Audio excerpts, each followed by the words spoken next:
हे इसलिए हे मेरे प्रिय पुत्र, हे मेरे पुत्र, तू उस अनुग्रह से जो मसीह यीशु में है बलवंत हो जा। परमेश्वर का वचन कहता है उस अनुग्रह में जो यीशु मसीह में है उसमें बढ़, उसमें मजबूत हो, उसमें ताकतवर हो, उसमें पावरफुल हो, उसमें सहनशील हो, उसमें धर्मी हो, उसमें विश्वास योग्य हो, उसमें आत्मा में सत्यनिष्ठ हो, उसमें परमेश्वर की वास्तविकता के द्वारा, परमेश्वर की सत्यनिष्ठा के द्वारा, परमेश्वर की धार्मिकता के द्वारा, परमेश्वर की पवित्रता में बलवंत हो, उसमें मजबूत हो। वचन कहता है कि इसलिए हे मेरे प्रिय पुत्र, इसलिए हे मेरे पुत्र, हे मेरी पुत्री, उस अनुग्रह में जो यीशु मसीह में है बलवंत हो जा। परमेश्वर चाहता है यीशु मसीह के अनुग्रह में हम बलवंत हो जाए। अनुग्रह को समझने के लिए परमेश्वर का वचन को सिखाता है। संत यूहन्ना का सुसमाचार अध्याय 3 वचन 16 में वचन कहता है कि ईश्वर ने जगत से इतना प्यार किया, संसार से इतना प्यार किया, आपसे, मुझसे, हम सब से, इस सृष्टि से इतना प्यार किया कि हमको बचाने के लिए उसने अपने परम प्रिय को दे दिया, ताकि जो कोई उसके नाम में विश्वास करे। परम प्रिय में विश्वास के द्वारा अनुग्रह होता है, यीशु में विश्वास के द्वारा अनुग्रह होता है। परमेश्वर का वचन कहता है उस अनुग्रह में बढ़ जा, उस अनुग्रह में मजबूत हो, यीशु के विश्वास में सशक्त हो जा, यीशु के विश्वास में मजबूत हो जा, यीशु के विश्वास में धर्मी हो जा, यीशु के विश्वास में सत्यनिष्ठ हो जा। हर समय प्रभु यीशु मसीह में वास कर, प्रभु यीशु मसीह में निवास कर।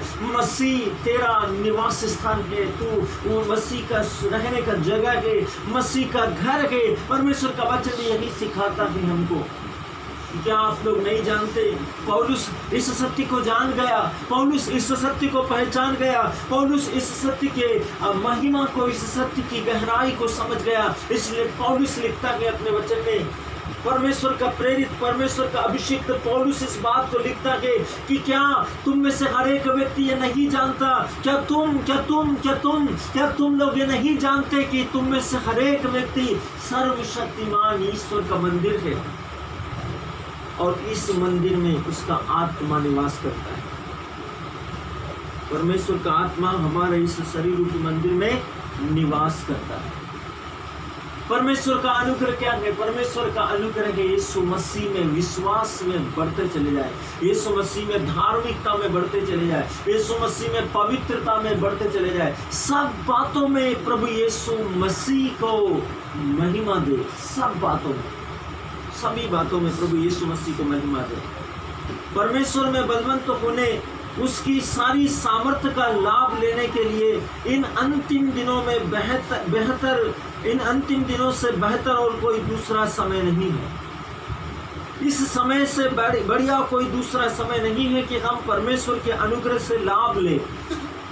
परमेश्वर के अनुग्रह से लाभ लेने का इस अंतिम दिनों की परिस्थितियों में परमेश्वर के अनुग्रह का लाभ लेने का इससे बढ़िया अवसर समय नहीं है। क्यों? क्योंकि हम इन अंतिम दिनों के समय में हैं, ताकि हम परमेश्वर के अनुग्रह से लाभ ले सके। सब कुछ यीशु मसीह के नाम से करें, सब कुछ यीशु मसीह के नाम से होने दे, सब कुछ पर यीशु मसीह के नाम को ले, सब कुछ को, जो कुछ भी हम करते हैं यीशु मसीह के नाम से किया करें, उसके अनुग्रह में बढ़े, उसके अनुग्रह में बढ़े। परमेश्वर का वचन कहता है ईश्वर ने संसार से इतना प्यार किया कि उसने उसके लिए अपने इकलौते को दे दिया, ताकि जो कोई उसके नाम में यीशु मसीह में विश्वास करे उसका सर्वनाश न हो, बल्कि वो अनुग्रह प्राप्त करे, अनुग्रह में बढ़े। यीशु के नाम को ले, अनुग्रह में वो आगे बढ़े, अनुग्रह की धार्मिकता में, अनुग्रह की सत्यनिष्ठा में, अनुग्रह की विश्वास योग्यता में, अनुग्रह की पवित्रता में, ताकि जब रैप्चर का समय हो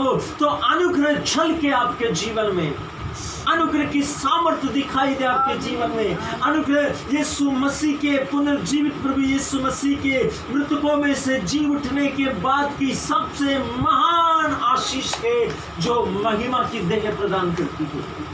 जिस पर अनुग्रह है वो महिमा की देह में है, जिस पर अनुग्रह है वो परमेश्वर की महिमा की देह में है। वो यीशु मसीह के सदस्य है, वो प्रभु यीशु मसीह के समान है, प्रभु यीशु मसीह के जैसा है। जो कुछ यीशु करता है वो आप कर सकते हैं, जो अनुग्रह में है। Hallelujah, hallelujah, hallelujah, hallelujah, hallelujah. Hallelujah. आपको आत्मा में मजबूत होना पड़ेगा। जब तक आप आत्मा में मजबूत नहीं होंगे आप अनुग्रह में मजबूत नहीं हो सकते। अपनी आत्मा में मजबूत हो जाए। पौलुस प्रेरित ने इफिसियस की कलीसिया को लिखा, अपने पत्र में कहा, इसलिए प्रभु में और उसकी शक्ति के प्रभाव में बलवंत बनो। एफिसियों के नाम संत पौलुस का पत्र अध्याय 6 वचन संख्या